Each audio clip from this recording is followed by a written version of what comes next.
Good morning. Next, we discuss the example 8th in Fourier transform chapter. Example 1 to 7 we discussed already in previous video. And next, in example 8th, find the Fourier cosine transform of e raised to the power ax plus e raised to the power minus ax upon e raised to the power pi x plus e raised to the power minus pi x. ठीक है, अब देखो इसमें ये denominator वाली term में e raise to the power pi x plus e raise to the power minus pi x. ठीक है, एक्सपोनेंशियल टर्म है ये पूरा।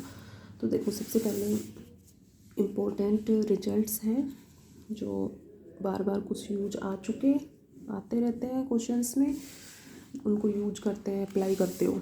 ठीक है, और कुछ न्यू एक दो फॉर्मूले बताते हैं। Minus infinite to infinite e raise to the power minus x square d x equal to under root pi. It's even function, so minus a to a change to twice zero to infinite e raise to the power minus x square d x equal to under root pi. तो यहाँ से zero to infinite e raise to the power minus x square d x equal to under root pi upon 2। ठीक है, तो ये minus infinite to infinite limits हो then ये value under root pi होती है, और जीरो टू इनफाइनाइट हो लिमिट्स, इसका जो वैल्यू है वो under root pi upon 2। Zero to infinite e raise to the power minus a x raise to the power n d x equal to gamma n upon a raise to the power n. ठीक है, ए equal to 1 put करके general form मेन अपना result जो है e raise to the power minus x raise to the power n d x equal to gamma n, इसमें change हो जाता है। ठीक है, gamma n into gamma 1 minus n equal to pi upon sine n pi. Gamma m की value infinite कब होती है? Gamma m equal to infinite if m is less than equal to zero, की एम की value zero हो या negative value हो, तो उस केस में गामा एम इनफाइनाइट होता है। ठीक है, अब देखो यहाँ पर ये तो अब तक यूज आ चुके आप लोगों के, सब यूज कर चुके क्वेश्चंस में। नेक्स्ट न्यू फार्मूला देखो यहाँ पर, zero to infinite e raise to the power a x plus e raise to the power minus a x upon e raise to the power pi x plus e raise to the power minus pi x d x equal to 1/2 sec a upon 2। ठीक है, ये new formula है अपना। ठीक है, learn करना है। इसका वैल्यू किसकी इक्वल होगी? 1/2 सेक ए अपॉन 2। यहाँ पर ये माइनस साइन हो, यहाँ पर भी माइनस हो और ये भी माइनस हो, तब इसका वैल्यू 1/2 tan a अपॉन 2 होगा। ठीक, तो इसी से e raise to the power a x minus e raise to the power minus a x upon e raise to the power pi x minus e raise to the power minus pi x d x equal to 1/2 into tan a upon 2। तो ये फॉर्मूले दोनों learn करने हैं, इन्हीं को use करके इस क्वेश्चन को सॉल्व करेंगे। ठीक है, एक फॉर्मूला और देखो,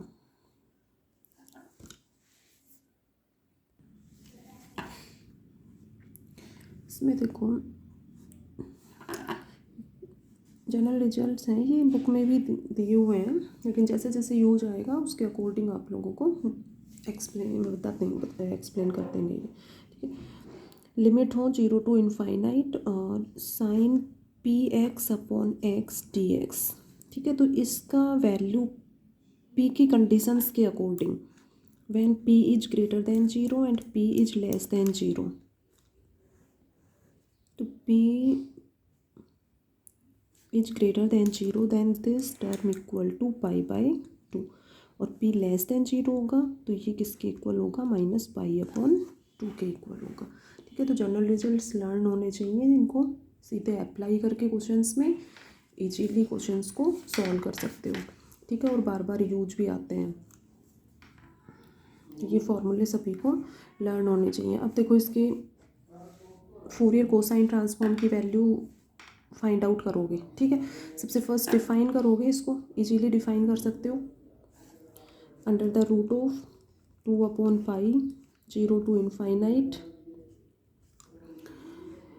कोसाइन ट्रांसफॉर्म है, ठीक है। तो कोसाइन ट्रांसफॉर्म है तो ये कोस px dx, ठीक है। और फंक्शन की वैल्यू क्या है, e raise to the power ax plus e raise to the power minus ax e raise to the power pi x plus e raise to the power minus pi x, ठीक है। सबसे first इसको define किया है, ये ले लेना है यहाँ पर, फोरियर कोसाइन ट्रांसफॉर्म ऑफ वो जो टर्म है ये एज इट इज यहाँ पर ले लोगे, ठीक है। नेक्स्ट स्टेप में क्या करोगे, कोस पी एक्स इसका वैल्यू पुट करोगे, cos p x equal to e raise to the power iota p x plus e raise to the power minus iota p x upon 2, ठीक है।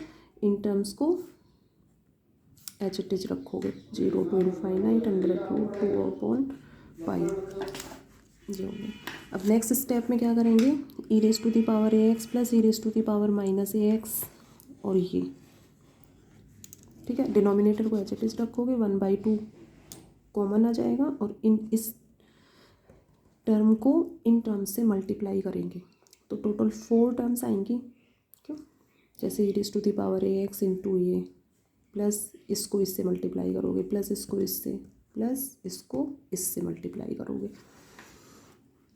तो next step में इन सबको multiply करके और adjust करोगे इसको, a plus e raise to the power a plus iota p x.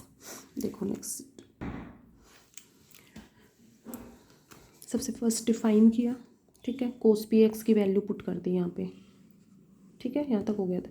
Next term में क्या बताया था कि ये 1/2 तो कॉमन हो गया, ठीक है। डिनोमिनेटर एज इट इज रहेगा और इनको मल्टीप्लाई करना है, तो जैसे इसको इससे मल्टीप्लाई करोगे तो x कॉमन हो गया और a प्लस आयोटा पी, ठीक है। इसको इससे मल्टीप्लाई करोगे तो x कॉमन हो गया a माइनस आयोटा पी, ठीक है। इसको इससे मल्टीप्लाई करोगे माइनस कॉमन ले लो a minus iota p x और ये माइनस कॉमन ले लो और a plus iota p x, ठीक है। इजीली कर लोगे सभी, किसी को प्रॉब्लम नहीं आएगी। नेक्स्ट टर्म में क्या करना है, a प्लस आयोटा पी ये और ये इन दोनों को एक साथ करो, ठीक है, क्योंकि जो फॉर्मूला होता है अपना उसमें ये सेम टर्म होती हैं। जैसे यहाँ पे देखो ये फॉर्मूला है 0 to infinite e raise to the power a x plus e raise to the power minus a x upon ये, इसकी value 1/2 sec a upon 2 plus sign है तो सेक आएगा, माइनस साइन होता then half tan a upon 2, ठीक है। तो ये यहाँ पर x का जो कोफिशिएंट है वो सेम है, ओनली साइन में चेंज है। तो यहाँ पर सेम मतलब x का जो कोफिशिएंट है उसको सेम सेम वाले टर्म्स को एक साथ ले लो, a प्लस आयोटा पी और a plus iota p, sign positive negative और ये सेम, ठीक है, क्लियर है। डिनोमिनेटर एच इट इज और ये दोनों एक्स का कोफिशिएंट सेम हो गया, साइन ये प्लस ये माइनस, तो इन दोनों को एक साथ कर लो, ठीक है। सिंपल नेक्स्ट स्टेप में ये एच इट इज रहने दो, अंडर रूट 2/पाई एच इट इज हो गया, 1/2 भी एच इट इज रहने दो और इसकी वैल्यू और इसकी वैल्यू इस फॉर्मूले के अकॉर्डिंग हाफ सेक ए प्लस आयोटा पी अपॉन 2, ठीक है। जैसे ये किसके इक्वल होता है, 1/2 सेक ए अपॉन 2, तो ये 1/2 सेक ए प्लस आयोटा पी अपॉन 2, ठीक है। ये 1/2 एच इट इज और ये किसके इक्वल हो जाएगा, ए की जगह यहाँ पर क्या है ए माइनस आयोटा पी, तो ये सेक ए माइनस आयोटा पी अपॉन 2, ठीक है। तो ये फार्मूला इंपॉर्टेंट फार्मूला है, इसको यहाँ पर यूज किया है। नेक्स्ट सेक को कोस में कन्वर्ट कर दो, ये है तो ये 1/कोस ए प्लस आयोटा पी अपॉन 2 हो गया, 1/4 कॉमन आ रहा है दोनों में, बाहर ले लो, ये 1/कोस ए माइनस आयोटा पी अपॉन 2 हो गया। एलसीएम ले लो, एलसीएम ले लो, ये स्टेप आ जाएगी, ठीक है। अब यहाँ पर 2 जैसे ये 4 है, ठीक है, तो इसको 2 × 2, तो इस 2 को इसके साथ ले लो, तो 2 कोस ए कोस बी का फॉर्मूला यूज करोगे यहाँ पर, तो और यहाँ cos c plus cos d का फॉर्मूला यूज करोगे। फॉर्मूले सबको लर्न है, क्लियर है। कोस सी प्लस डी किसके इक्वल होता है, 2 cos c plus d/2 cos c minus d/2, 2 cos a cos b plus b plus cos a minus b, ठीक है। फॉर्मूले क्लियर है। तो फार्मूले जो जनरल फार्मूले हैं 11th 12th पीछे प्रीवियस क्लासेस में जो भी यूज आए हैं वो सबको अच्छे से लर्न होने चाहिए। तो फार्मूलेज का कलेक्शन जो है वो अपने एक जगह कर लो ताकि फार्मूले क्लियर हो तो इजीली प्रॉब्लम नहीं आए स्टेप्स में। तो सिंपल सेक को कोस में कन्वर्ट किया है और एलसीएम लिया है और अब इसमें कोस सी प्लस कोस टी और 2 कोस ए कोस बी, तो इस 2 को यहाँ से इसके साथ ले लिया। ठीक है, वही 2 से इनटू और 2 से डिवाइड करोगे तब भी वही बात है, एक 2 कैंसिल हो जाएगा तो एक 1/2 रहेगा बाहर ओनली। ठीक है, 1/2 इंटू √2/पाई। फार्मूला यूज कर सभी कर लोगे इन फार्मूलेज के अकॉर्डिंग इजीली। ठीक है, ओनली सी और डी, ये तो सी हो गया ये डी हो गया। ठीक है, ये ए की वैल्यू हो गई ये बी की वैल्यू हो गई, तो इनमें पुट कर देना ये टर्म आ जाएगा अपना सॉल्यूशन। ठीक है, कर लोगे सभी सॉल्व। √2/पाई एज इट इज़ रहने दो, cos a/2 ये 2 कैंसिल हो जाएगा इस वाले 2 से। ठीक है, इसमें ये जो 2 आएगा इस फॉर्मूले के अकॉर्डिंग वो अपॉन में 2 है उससे कैंसिल हो गया। cos a/2 ये cos iota p/2 formula use करो इसका। e⁻⁴ p आयोटा है यहाँ पर तो यहाँ पर आयोटा नहीं आएगा, यहाँ नहीं होता तो फिर ये यहाँ पर आयोटा आता। ठीक है, फॉर्मूला क्लियर होना चाहिए। फॉर्मूले जैसे cos x को कैसे डिफाइन करते हो, cos x equal to e⁻⁴ plus e⁻−⁻x/2 cos iota x, ये cos हाइपरबोलिक x,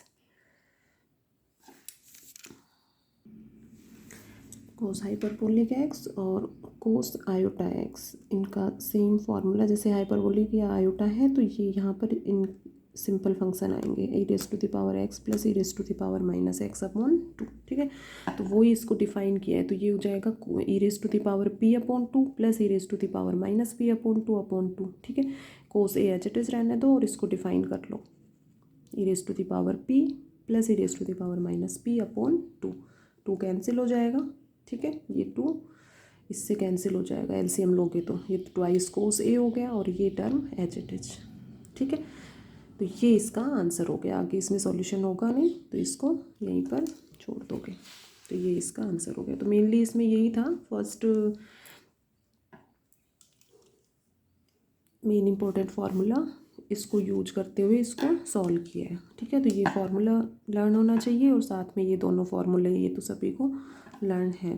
ठीक है, इनका यूज यहाँ पर इसको यूज करके और फिर इसको सॉल्व किया है। ठीक है, तो सभी इसको सॉल्यूशन करके देखेंगे, फिर भी कोई स्टेप में कंफ्यूजन हो किसी एग्जाम्पल में यू आस्क मी। ठीक है, बाकी तो स्टूडेंट्स रिप्लाई नहीं करते हो, ओनली 1 या 2 स्टूडेंट के अलावा किसी भी स्टूडेंट का रिप्लाई नहीं आता। तो इसके एग्जाम्पल 1 to 8 कंप्लीट हो गए हैं आप लोगों के, तो 1 to 8 एग्जाम्पल सभी इनके अपने नोट्स में प्रिपेयर करो और रफली उनको प्रैक्टिस करो। और एक रिप्लाई करने में बहुत ज़्यादा टाइम नहीं लगता कि मैम सॉल्यूशन हो गए या नहीं हुए, यहाँ पर प्रॉब्लम आ रही है, यहाँ तक हो गया, बहुत ज़्यादा स्पीडली भी नहीं चल रहे हैं। तो सॉल्यूशन जो भी लेक्चर्स डेली चल रहे हैं उसके अकॉर्डिंग साथ साथ चलोगे तो आप लोगों को ही ईजी रहेगा। तो एग्जाम्पल 1 to 8 अब इसके कंप्लीट करोगे, फिर नेक्स्ट लेक्चर में डिस्कस करेंगे।